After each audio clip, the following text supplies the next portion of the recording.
जब जब अहंकारी रावण की बात होती है, तब तक उसके अति शक्तिशाली भाई कुंभकर्ण और उसके पुत्र इंद्रजीत यानी मेघनाद की बात की जाती है।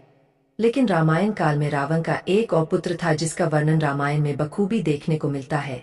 कहा जाता है वह इतना प्रलयकारी था कि स्वयं लक्ष्मण को उसे मौत के घाट उतारना पड़ा था। आखिर कौन था रावण का सबसे शक्तिशाली पुत्र जिसे स्वयं देवों के देव महादेव अर्थात शिवजी भी नहीं मार पाए? आखिर कितना शक्तिशाली था रावण का तीसरा पुत्र? दोस्तों, रावण के कई शक्तिशाली मायावी पुत्र थे, जिनमें से एक महाकाय राक्षस अतिकाय भी था। अतिकाय रावण की दूसरी पत्नी धन्य मालिनी का पुत्र था, जो अति शक्तिशाली तथा मायावी राक्षस था। अपने पिछले जन्म में वह महादेव केटम था, जिसने बैकुंठ पर चढ़ाई करके स्वयं भगवान विष्णु तक को हिला दिया था। इस जन्म में भी अधिकार महाशक्तिशाली और महा उठाई गिरता, जिसने कैलाश पर्वत पर चढ़कर भगवान शिव का भी मान मर्यादा भंग किया था। पौराणिक कथा के अनुसार एक बार भगवान शिव ने क्रोध में आकर अतिकाय पर अपने त्रिशूल से प्रहार किया, लेकिन उससे भी अधिकार को कुछ नहीं हुआ। इससे खुश होकर भगवान शिव ने उसे धनुर्विद्या का ज्ञान दिया, जिससे अधिकतर अत्यंत शक्तिशाली हो गया। भगवान श्री राम का रावण से युद्ध चल रहा था, तब रावण अपने भाई कुंभकर्ण की मौत से बहुत पीड़ित था। ऐसे समय में उसने अपने पुत्र अधिकार को युद्ध करने के लिए भेजा। अधिकारी ने युद्ध भूमि में पहुंचकर श्री राम के छोटे भाई लक्ष्मण को चुनौती दी। जिस प्रकार उसके पिता अपने छोटे भाई कुंभकर्ण की मौत से पीड़ित है,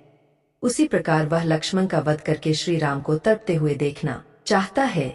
लक्ष्मण ने उस युद्ध करने की चुनौती स्वीकार कर ली। जब लक्ष्मण अतिकाय से युद्ध करने के लिए युद्ध भूमि में पहुंचे, तब उनका सामना सबसे पहले दारू का राक्षस से हुआ और इस युद्ध में लक्ष्मण ने दारू का मस्तक काटकर अलग कर दिया। इसी बीच अंगद ने रावण पुत्र नारायण तक तथा निकभ हनुमान ने देवन तक तथा खुशीर सुग्रीव ने सेनापति तथा कुंभ को मौत के घाट उतार दिया। दूसरी ओर लक्ष्मण तथा अतिकाय के बीच भीषण युद्ध हुआ। युद्ध के बीच में ही अधिकार माया से अपने रथ को आकाश में ले गया और वहां से लक्ष्मण पर जोरों से आक्रमण करने लगा। तब हनुमान ने लक्ष्मण को अपने कंधे पर बैठकर युद्ध करने को कहा। लक्ष्मण हनुमान के कंधे पर बैठे और हनुमान उन्हें आकाश में लेकर उड़ गए। अब आकाश में ही अधिकाय और लक्ष्मण के बीच भीषण युद्ध शुरू हो गया, लेकिन अधिकतर को मारना बहुत मुश्किल था। आकाश में इंद्रदेव यह सब देख रहे थे। तब उन्होंने वायुदेव को लक्ष्मण के पास भेजा ताकि अधिकाय की मृत्यु का रहस्य लक्ष्मण को बताया जा सके। इंद्रदेव से आज्ञा पाकर वायुदेव युद्ध के बीच लक्ष्मण के पास पहुंचे और उन्होंने बताया कि अधिकारी को भगवान ब्रह्मा से सुरक्षा कवच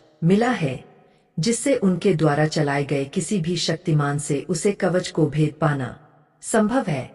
इसलिए उन्होंने लक्ष्मण को अधिकारी का वध करने के लिए ब्रह्मास्त्र चलाने का उपाय बताए। वायुदेव से उपाय जानकर लक्ष्मण ने ब्रह्मास्त्र का संधान किया और उसे अधिकार पर चला दिया। ब्रह्मास्त्र के लगते ही अधिकाय कवच टूट गया और वह रथ समेत भूमि पर धड़ाम से गिर पड़ा और मर गया। इस प्रकार रावण पुत्र अधिकाय वध संभव हुआ था। आज की वीडियो यहीं समाप्त होती है।